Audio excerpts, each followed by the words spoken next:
إن الله مع الصابرين ولا تقولوا لمن يقتل في سبيل الله أموات بل أحياء ولكن لا تشعرون ولنبلونكم بشيء من الخوف والجوع ونقص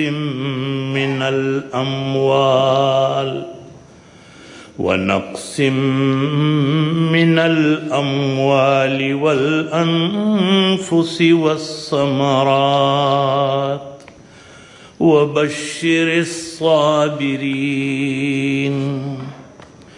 الذين إذا أصابتهم مصيبة قالوا إنا لله وإنا إليه راجعون صدق الله مولانا العظيم وصدق رسوله النبي الكريم ونحن على ذلك من الشاهدين والشاكرين والحمد لله رب العالمين.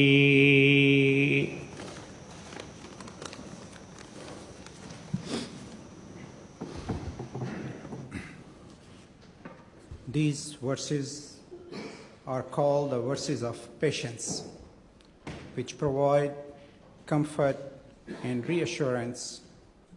Here is the translation of these verses.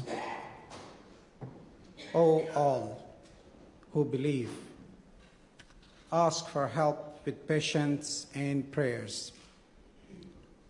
Verily, God is with people who are patient. And do not call those who are killed in the way of God as dead.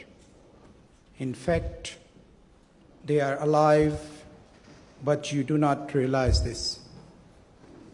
And indeed, we will test you with something: fear, hunger, loss of wealth, lives and fruits, and give glad tidings to those who are patient in trial. When those who afflicted with calamity say, verily, we belong to God, and truly to him we shall return. O Lord, our Honorable Prime Minister has said that Friday, 15th of March, was one of the darkest days in New Zealand's history.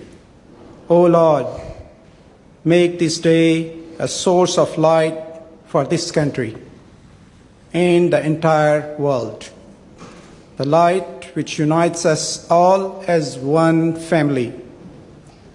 O Lord, our Prime Minister, the Deputy Prime Minister, the Governor General, Speaker of the House, many other MPs, the police, mayors of Wellington, Christchurch and other cities, medical staff in Christchurch, other organizations and religious groups, and all New Zealanders have dedicated their time and effort to help and support us. O Lord, I ask you to help and bless them all and reward them accordingly. O Lord, we ask you to accept those who lost their lives as martyrs and give them the highest position in paradise. O Lord, we ask you to give full recovery to all those who were injured. O Lord, we ask you to grant patience and hope to all the family members affected by this tragedy. O Lord, we ask you to protect New Zealand and the whole world from such calamities. Amen. آمین. السلام علیکم نحمده ونصلي ونسلم على رسوله الكريم اما بعد فاعوذ بالله من الشيطان الرجيم بسم الله الرحمن الرحيم يا ايها الذين امنوا استعينوا بالصبر والصلاة ان الله مع الصابرين ولا تكونوا لمن يقتل في سبيل الله اموات بل احياء ولنبلونكم بشيء من الخوف والجوع ونقص من الأموال والأنفس والثمرات وبشر الصابرين الذين إذا أصابتهم مصيبة قالوا إنا لله وإنا إليه راجعون أولئك عليهم صلوات من ربهم ورحمة وأولئك هم المهتدون صدق الله مولانا العظيم وصدق رسوله النبي الكريم الأمين ونحن على ذلك من الشاهدين والشاكرين والحمد لله رب العالمين. الصلاة والسلام عليك يا رسول الله وعلى آلك وأصحابك وسلم يا حبيب الله. الصلاة والسلام عليك يا رسول الله وعلى آلك وأصحابك وسلم يا نبي الله. انتہائی واجب الاحترام سامعین و حاضرین، آج کے خطبہ جمعۃ المبارک میں چند باتیں جس عنوان کے ساتھ میں عرض کرنا چاہتا ہوں وہ اس تناظر میں اور اس پس منظر میں ہے کہ 15 مارچ 2018 نیوزی لینڈ کی جامع مسجد نور کے اندر اور ایک دوسری مسجد کے اندر جس بے دردی کے ساتھ ایک حملے میں لگ بھگ 50 مسلمان شہید ہوئے اور بہت سارے زخمی ہوئے، اور اس واقعے کے نتیجے میں اسلام کا جو اصل چہرہ ہے اس پر لوگوں کو غور کرنے کا موقع ملا. جو آیتیں میں نے آپ کے سامنے پڑھی یہ آیات وہ ہیں جو نیوزی لینڈ کی پارلیمنٹ کے اندر تلاوت کی گئی. میں آپ کی خدمت میں اس کا ترجمہ عرض کرتا ہوں اور میں سمجھتا ہوں کہ اس واقعے کے تناظر میں ان آیات کا جو انتخاب تھا تلاوت کے لیے بڑا بارمحل تھا، اور میں نے وہ کلپ خود دیکھا ہے کہ نیوزی لینڈ کے پارلیمنٹیرینز اور ان کے وزیر اعظم جب ان آیات کو سن رہے تھے وہ لوگ، اور پھر جب ان آیات کا انگریزی میں ترجمہ کیا گیا تو صحیح معنوں میں اسلام کا وہ چہرہ جس کے اندر جس کا پیغام امن اور سلامتی کا ہے پتہ چلا کہ یہ ہے وہ دین. میں اس واقعے کے حوالے سے اور ان آیات کے حوالے سے چند باتیں آپ احباب کی خدمت میں عرض کرنا چاہتا ہوں. پہلے ترجمہ سماعت فرما رہے ہیں. اللہ رب العزت ارشاد فرماتا ہے کہ یا ایھا الذین آمنوا استعینوا بالصبر والصلاۃ. یہ آیتیں وہاں پر پارلیمنٹ کے اندر پڑھی گئی ہیں. اے ایمان والوں، صبر سے اور نماز سے مدد طلب کرو. ان اللہ مع الصابرین، بے شک اللہ تعالیٰ صبر کرنے والوں کے ساتھ ہے. یہ جو مزاحمت ہوتی ہے نا، اس کا ایک پہلو تو وہ ہے جس کو ہم مسلح مزاحمت کہتے ہیں، لیکن مزاحمت کا ایک انداز جو ہمیں سیرت سے سمجھ آیا ہے اور جو قرآن مجید نے ہمیں بتایا ہے کہ کسی ظلم اور زیادتی کے مقابلے میں صبر بھی دانش مندانہ مزاحمت ہے. بس اوقات مد مقابل کو یہ چیز توڑ کر رکھ دیتی ہے. اللہ رب العزت ارشاد فرماتا ہے کہ اے ایمان والو، صبر سے اور نماز سے مدد کرو. اور ان اللہ مع الصابرین، بے شک اللہ صبر کرنے والوں کے ساتھ ہے. اور ولا تقولوا لمن يقتل في سبيل الله اموات، اور جو لوگ اللہ کی راہ میں مارے جائیں ان کو مردہ مت کہو. بل احیاء ولکن لا تشعرون، بلکہ وہ زندہ ہیں لیکن تم ان کی زندگی کا شعور نہیں رکھتے. وَلَنَبْلُوَنَّكُمْ بِشَيْءٍ مِّنَ الْخَوْفِ وَالْجُوعِ وَنَقْصٍ مِّنَ الْأَمْوَالِ وَالْأَنفُسِ وَالثَّمَرَاتِ، اور بے شک ہم تم کو ضرور آزمائیں گے مختلف چیزوں کے ساتھ، خوف، بھوک، اموال کے اندر کمی، جانوں کا نقصان اور پھلوں کے نقصان کے ساتھ ہم تمہاری آزمائش کریں گے۔ وبشر الصابرین، اور بشارت ہے صبر کرنے والوں کے لیے۔ الذین اذا اصابتهم مصیبہ قالوا انا للہ وانا الیہ راجعون، کہ اہل ایمان یہ وہ لوگ ہیں کہ جب ان کو کوئی تکلیف پہنچتی ہے قالوا انا للہ، تو کہتے ہیں کہ ہم تو اللہ ہی کے لیے ہیں، وانا الیہ راجعون، اور بے شک ہمارا لوٹنا اور پلٹنا تو اللہ کی طرف ہے۔ اولئک علیہم صلوات من ربہم، یہ وہ لوگ ہیں کہ جن پر ان کے رب کی طرف سے رحمتیں ہیں، درود ہے۔ وَأُولَٰئِکَ هُمُ الْمُهْتَدُونَ، اور یہی لوگ ہیں جو ہدایت یافتہ ہیں۔ یہ سورۃ البقرہ کی آیت نمبر 183 تا 157۔ یہ آیات وہ ہیں کہ جو نیوزی لینڈ کے پارلیمنٹ کے اندر جن کی تلاوت کی گئی اور بعد میں ان کا انگریزی میں ترجمہ کیا گیا۔ واقعی اس وقت جو ماحول تھا اس میں بڑی توجہ کے ساتھ قرآن کے اسلام کے اس پیغام کو سنا گیا، اور میں سمجھتا ہوں کہ ہمیں اپریشیٹ کرنا چاہیے نیوزی لینڈ کی وزیر اعظم کو، ان کی پارلیمنٹ اور ان کے مختلف جو دانشور طبقہ ہے، جس طرح کا انہوں نے مسلمانوں کے ساتھ جس یکجہتی کا اظہار کیا، اس کی تعریف کی جانی چاہیے کہ کس طرح وہ لوگ نماز پڑھنے والے مسلمانوں کے سامنے مزاحمت کی دیوار بن کر کھڑے ہوئے، کس طرح ان مسجدوں کے سامنے پھولوں کے پہاڑ بنا دیے گئے، اور کس طرح مسلمانوں کے ساتھ یکجہتی کے لیے خواتین نے اسکارف تک اوڑھ لی، کس طرح ان کے سرکاری ریڈیو اور ٹی وی سے باقاعدہ اذانیں اور تلاوت نشر کی۔ یہ اس سے پتہ چلتا ہے کہ حق کو جاننے اور پہچاننے والے تو لوگ، امن اور سلامتی سے محبت رکھنے والے لوگ ہر جگہ پر موجود ہیں، چاہے وہ مسلمان نہ بھی ہوں، لیکن یہ ہے کہ ان کے اندر انسانیت موجود ہے۔ ایک طبقہ وہ ہے کہ جو حکمران طبقہ ہے، جن کے اپنے مفادات ہیں، جن کو مختلف ملٹی نیشنل کمپنیاں جن کو فنڈ دیتی ہیں، ان کے اپنے مفادات ہیں۔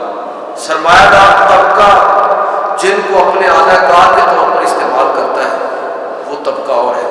لیکن ایک طبقہ وہ ہے، یعنی عوامی سطح پر، کہ جن کے اندر بہرحال وہ سوچ اور فکر موجود ہے کہ امن اور سلامتی یہ اصل میں انسانیت کا پیغام یہی ہے۔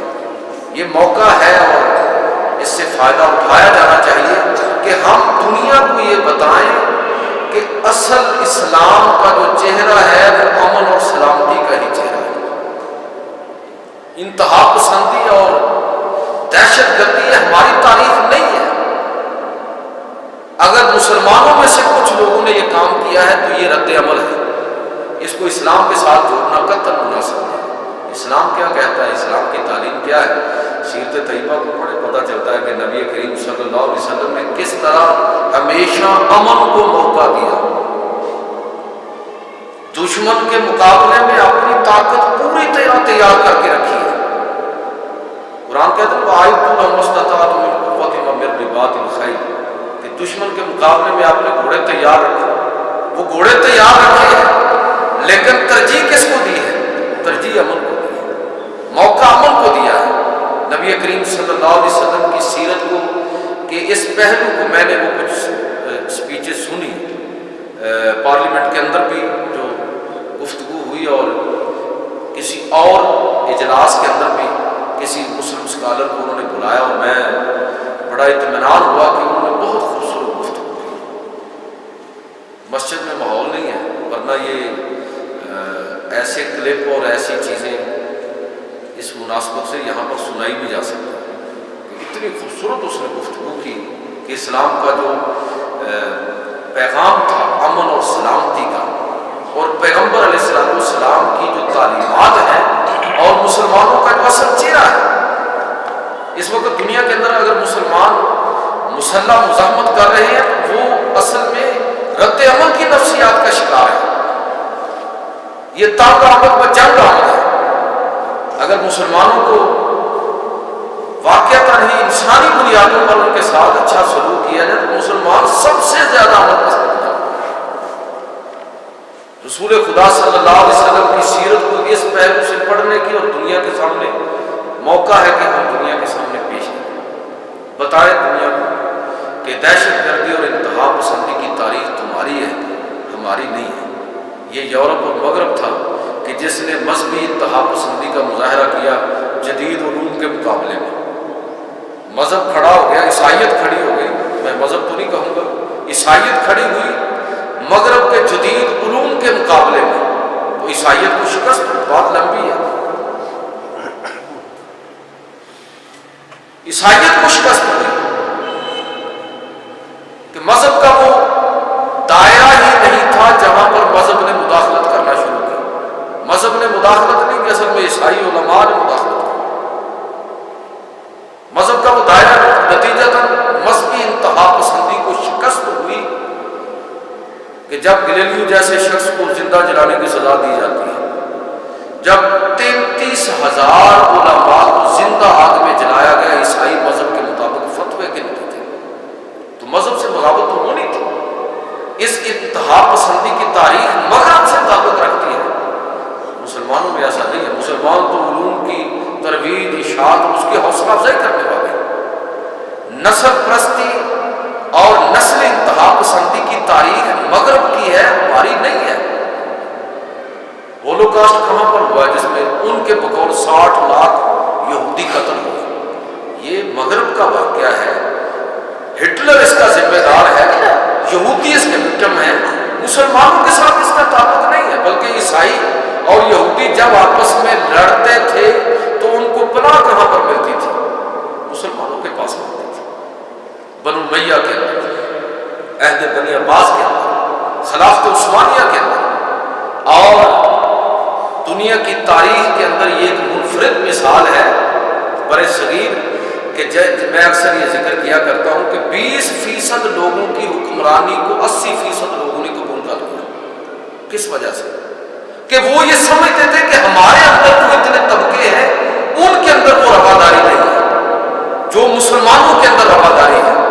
کہ یہ وہ لوگ ہیں کہ جو دیگر تہذیبوں کو، معاشروں کے مختلف طبقات کو، دیگر مذاہب کو ماننے والوں کو اپنے ساتھ لے کر چلنے کی صلاحیت اور اہلیت رکھتے ہیں.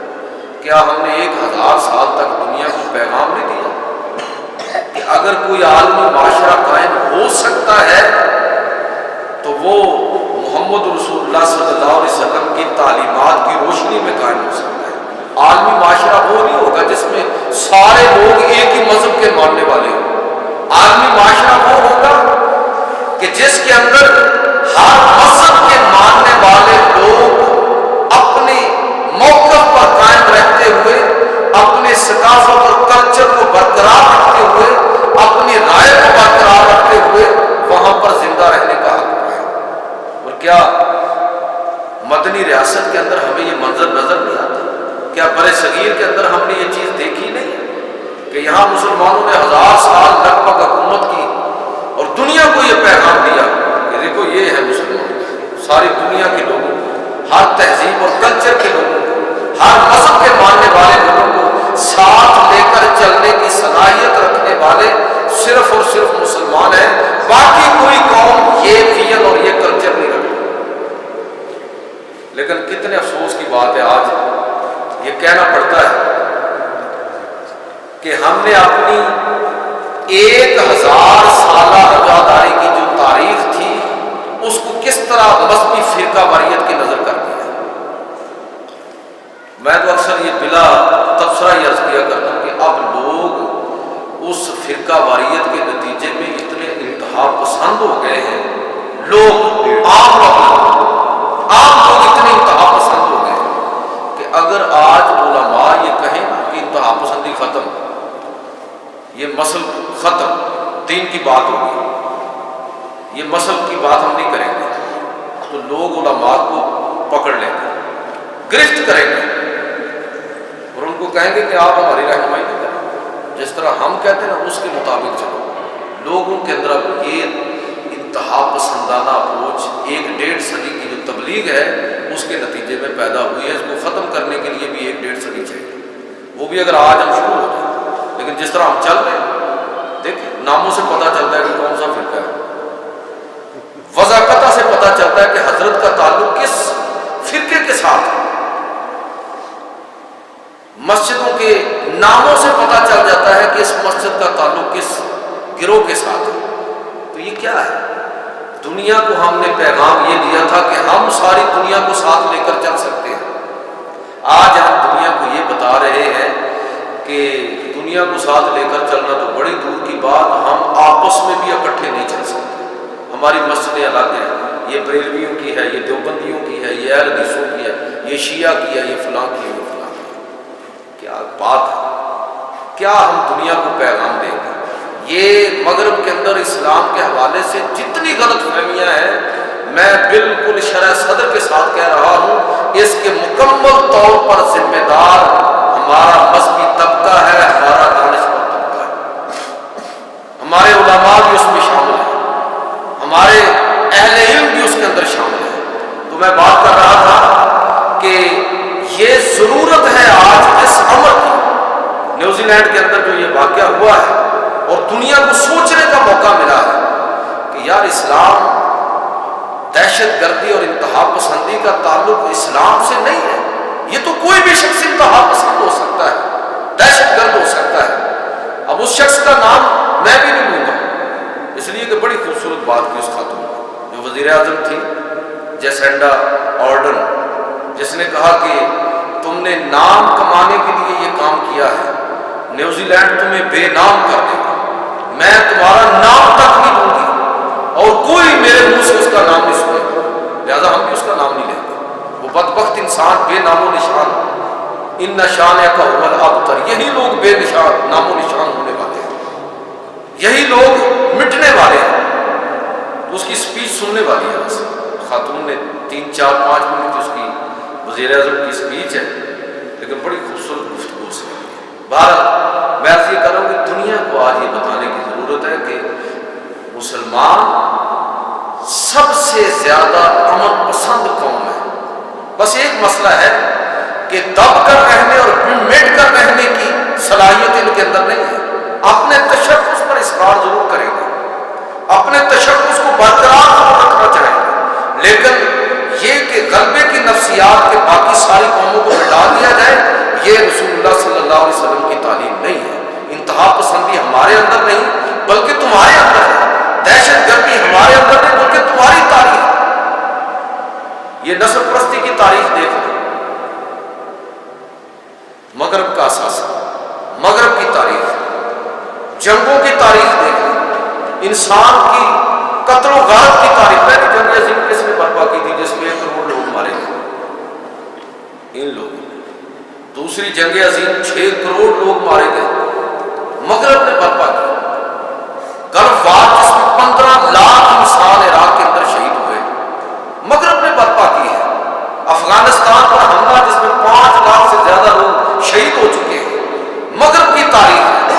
اور امریکہ کے اندر جو ریڈ انڈینز تھے ان کے ساتھ جو ظلم ہوا، اور جس طرح ابراہم لنکن نے جس طرح ان کو اقتدار میں حقوق دیے اور آج کچھ وہ بہتر پوزیشن میں ہیں، یہ تمہاری تاریخ ہے، یہ تمہارا طریقہ کار رہا ہے، یہ تمہاری تاریخ ہے. انتہا پسندی، مذہبی انتہا پسندی، نسلی انتہا پسندی اور جنگوں کی تاریخ اور جنگیں برپا کرنا، یہ تمہاری تاریخ ہے. محمد رسول اللہ صلی اللہ علیہ وسلم نے تو ہمیشہ امن کو موقع دیا ہے. میں اکثر مثال دیا کرتا ہوں صلح حدیبیہ کی، کہ نبی کریم صلی اللہ علیہ وسلم نے صلح حدیبیہ 6 ہجری کے اندر مشرکین مکہ کے ساتھ ایسا معاہدہ کیا، اور وہ پورے معاہدے کا آواز پڑھنے والا ہے، اس کی شرائط. اور جب وہ مدور ہو رہا تھا تو رسول خدا صلی اللہ علیہ وسلم کا رویہ کس طرح کا تھا، وہ ساری باتیں دنیا کو بتائی جانی چاہیے. یہ ہماری تاریخ ہے، یہ اسلام کا اصل چہرہ ہے. معاہدہ لکھا جا رہا تھا، سہیل بن عمرو بعد میں مسلمان ہو گئے. تو یہ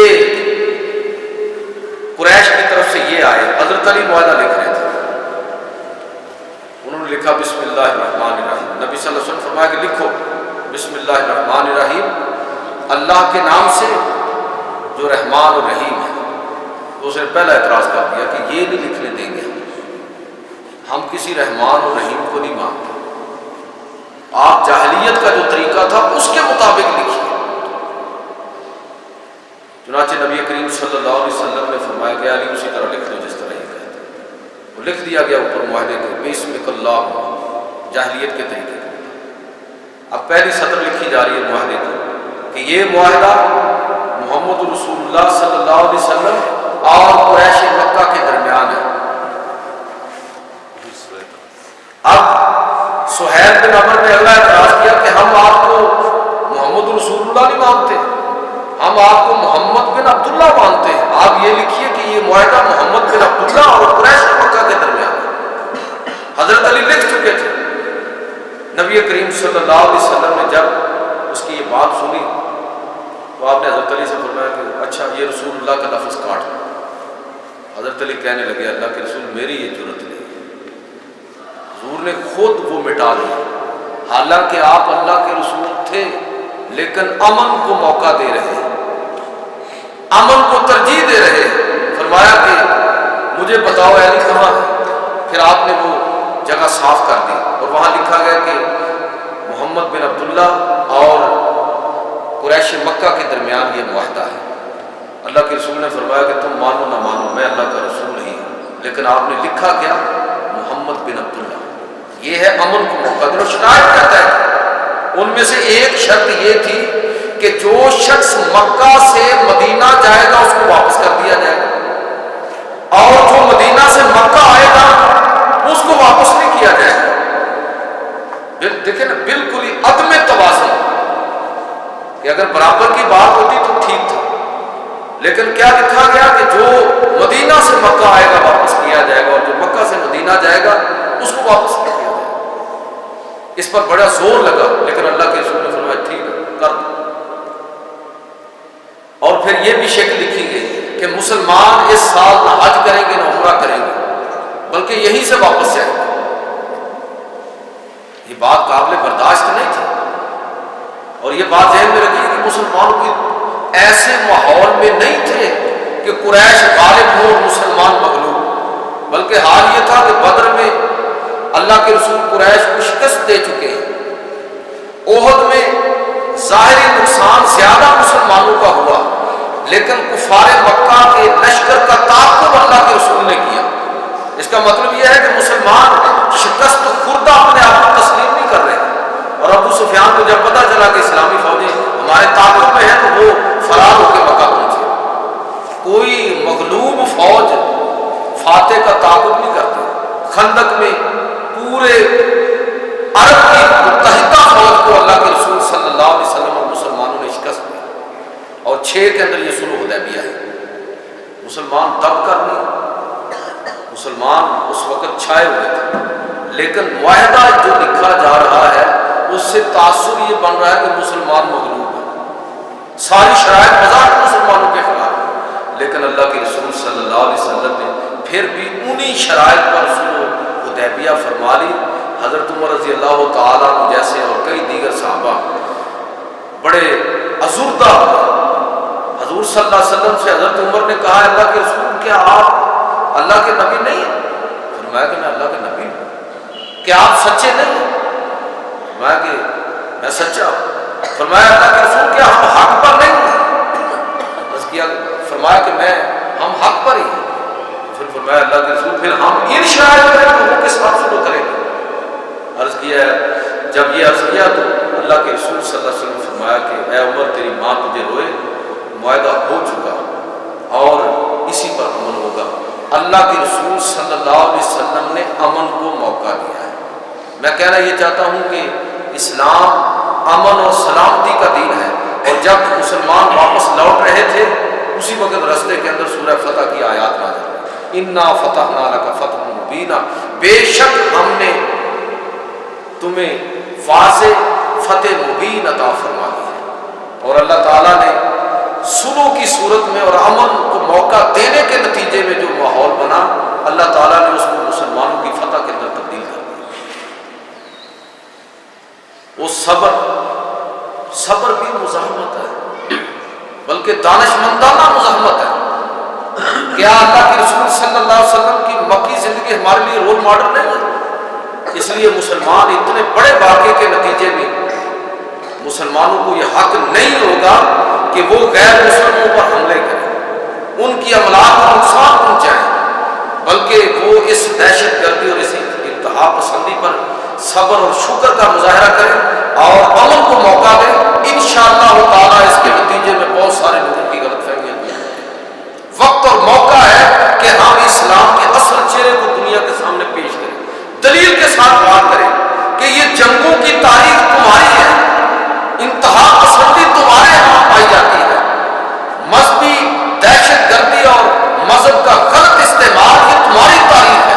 ہماری تاریخ یہ ہے کہ رسول خدا صلی اللہ علیہ وسلم نے مشرکین مکہ کے ساتھ شروع کا معاہدہ کیا، اللہ کے رسول صلی اللہ علیہ وسلم نے یہود مدینہ کے ساتھ میثاق مدینہ کیا، عیسائیوں کے ساتھ معاہدہ نجران کیا۔ آپ وہ معاہدات پڑھ لیں، اور وہ ہمارے لوگوں نے وہ معاہدات اور ان کی شکیں نہیں لکھی۔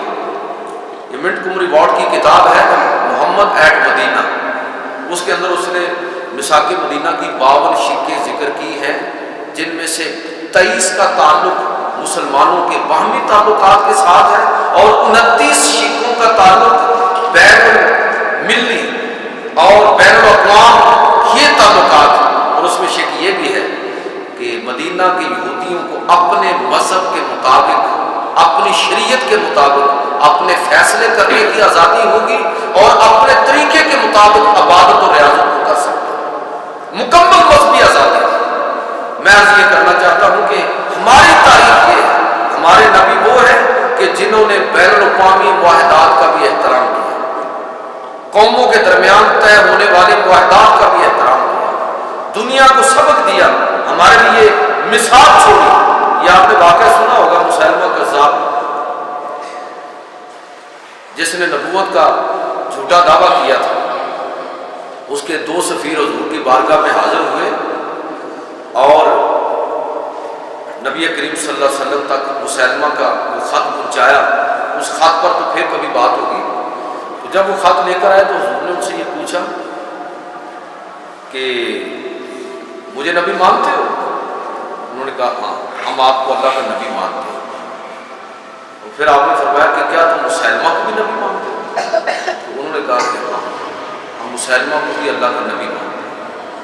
نبی کریم صلی اللہ علیہ وسلم نے اس وقت ایک تاریخی جملہ ارشاد فرمایا کہ اگر عالمی قانون یہ نہ ہوتا کہ سفیروں کو قتل نہیں کیا جاتا تو میں تمہیں قتل کروا دیتا، کیونکہ اسلام میں مرتد کی سزا کیا ہے؟ قتل۔ اور اللہ کے نبی صلی اللہ علیہ وسلم سامنے بیٹھے ہیں، حضور کی نبوت کا اقرار کرنے کے بعد وہ مسیلمہ کی نبوت بھی مان رہے ہیں، سیدھا سیدھا ارتداد ہے، اور اسلام کے اندر مرتد کی سزا قتل ہے، لیکن پھر بھی اللہ کے رسول صلی اللہ علیہ وسلم نے قتل کی وہ سزا نافذ نہیں کی۔ فرمایا کہ چونکہ بین الاقوامی قانون یہ ہے کہ سفیروں کو قتل نہیں کیا جاتا، اس لیے میں تمہیں چھوڑ رہا ہوں، اگر یہ قانون نہ ہوتا تو آج تم یہاں سے زندہ بچ کر نہ جاتے۔ میسج ہمارے لیے یہ ہے کہ اللہ کے رسول صلی اللہ علیہ وسلم نے بتایا کہ مدنی ریاست ایک ذمہ دار ریاست ہے، ایک ایسی ریاست ہے جس کے اندر جو بین الاقوامی معاہدات کی پاسداری بھی کرنے والی ہے، دیگر قوموں کے ساتھ اپنے تعلقات بھی استوار رکھنے والی ہے، ایک ایسی ریاست کے جس کے اندر یہودیوں کو، عیسائیوں کو اور دیگر قوموں کو اپنے اپنے عقیدے اور اپنے اپنے نقطۂ نظر کے مطابق اپنی عبادت، اپنے اعمال اور افعال انجام دینے کا پورا حق ہے۔ یہ رسول اللہ صلی اللہ علیہ وسلم نے آپ نے ہمیشہ امن کو موقع دیا۔ میں اس جملے کے ساتھ اپنی گفتگو کو کلوز کروں گا کہ نبی کریم صلی اللہ علیہ وسلم کی سیرت سے جو ہمیں سمجھ آتی ہے وہ یہ ہے کہ دشمن کے مقابلے میں اپنے گھوڑے تیار رکھو، لیکن موقع ہمیشہ امن کو۔ حضرت علی رضی اللہ تعالیٰ عنہ کو جب آپ نے یہود کے خلاف خیبر کے اندر علم عطا فرمایا اور یہ فرمایا کہ اللہ تیرے ہاتھوں سے اسلام کو فتح اور نصرت عطا فرمائے گا، تو ساتھ یہ بھی فرمایا تھا کہ اے علی جاتے جنگ شروع نہ کر دیں، پہلے ان کو اسلام کی طرف بلانا۔ خدا کی قسم اگر ایک شخص بھی تیرے ہاتھ سے مسلمان ہو گیا تو یہ 100 سرخ اونٹ سے بھی زیادہ تیرے لیے بہتر ہے۔ اسلام کوئی زبردستی کا دین نہیں ہے، طاقت سے اپنا نقطہ نظر منوانے والا دین نہیں ہے، بلکہ اسلام وہ دین ہے کہ جو اپنی طاقت رکھنے کے باوجود بھی صبر کو دانش مندانہ مزاحمت قرار دیتا ہے کہ آپ صبر سے کام لیجیے، انتظار کیجیے، لوگوں کو سوچنے کا موقع دیجیے۔ اور واقعتاً تاریخ اس بات کی گواہ ہے کہ یہ جتنی تباہی آئی ہے مگر بھی انتہا پسندی کے نتیجے میں آئی ہے۔ رسول خدا صلی اللہ علیہ وسلم نے 87 غزوات و سرایا منظم کیے ہیں۔ حضور کی زندگی میں جو جنگیں ہوئی 87 ہیں، 27 میں حضور نے قیادت کی، باقی میں صحابہ نے قیادت کی۔ 87 غزوات و سرایا اور کل کفار جو قتل ہوئے وہ تقریباً 1250 کے قریب، اور لگ بھگ 700 مسلمان شہید ہوئے، اور پورے عرب کے اندر امن و امان قائم ہو گیا۔ یہ نتیجہ ہے کہ قتل و غارت نہیں، جنگ کا مقصد لوگوں کو آزادی دلانا ہے، جنگ کا مقصد لوگوں سے اپنا دین زبردستی منوانا نہیں ہے، اپنا نقطہ نظر منوانا نہیں ہے، بلکہ ان کو آزاد کروانا کہ جو چاہے جو نقطہ نظر اختیار کر لے۔ آج ضرورت میرے صبر کی ہے کہ نیوزی لینڈ کے اندر جو یہ واقعہ ہوا ہے، ہمارا دانشور طبقہ ایک دفعہ پھر اسلام کے اس اصل چہرے کو دریافت کرے، امت کو اس سے آگاہ کرے۔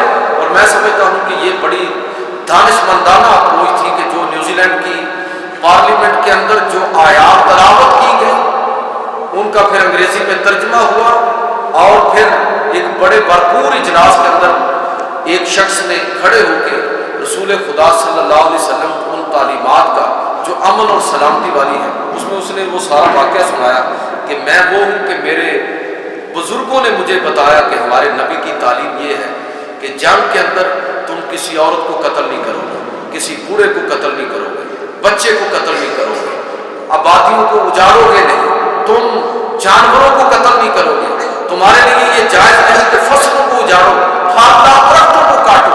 میں وہ ہوں جو اس فکر کا امین ہوں، اور میں وہ ہوں کہ میرے بڑوں نے بزرگوں نے مجھے یہ تعلیم دی کہ یہ ہمارا دین ہے، یہ ہمارے پیغمبر کی تعلیم ہے۔ اور اس شخص نے تقریر میں یہ بات کی کہ پھر میں نے اپنے بچوں کو بھی یہی تعلیم دی، اس پر پھر باقاعدہ کلیپنگ۔ میں آج یہ کرنا چاہتا ہوں کہ یہ ضروری ہے کہ ہم اسلام کا اصل چہرہ لوگوں کے سامنے پیش کریں۔ یہ انتہا پسندی کا دین نہیں ہے، یہ صوفیانہ مزاج رکھنے والا دین ہے جس میں امن ہے، سلامتی ہے، اور صبر کے ساتھ یہ بھی مزاحمت کی ایک شکل، مکی داؤ پورے کا پورا صبر کی ایک بڑی شاندار مثال ہے۔ نبی کریم صلی اللہ علیہ وسلم نے بتایا کہ صبر کتنی دانش مندانہ مزاحمت ہے، کس طرح لوگوں کی فکر، ان کی سوچ کو صبر کے ذریعے اور انتظار کے ساتھ آپ تبدیل کر سکتے ہیں۔ لہذا آج ایک دفعہ پھر یہ موقع ہے کہ ہم اسلام کے اس پہلو کو کہ جو سراپا امن اور سلامتی والا ہے دنیا کے سامنے پیش کریں، اور بتائیں کہ یہ دہشت گردی، یہ انتہا پسندی، یہ نسل پرستی، یہ تمہاری تاریخ ہے، یورپ کی تاریخ بھری پڑی ہے اس سے، ہمارے ساتھ اس کو مت جوڑو، ہماری تاریخ یہ ہے، تمہاری تاریخ یہ ہے۔ اللہ تعالیٰ مجھے اور آپ کو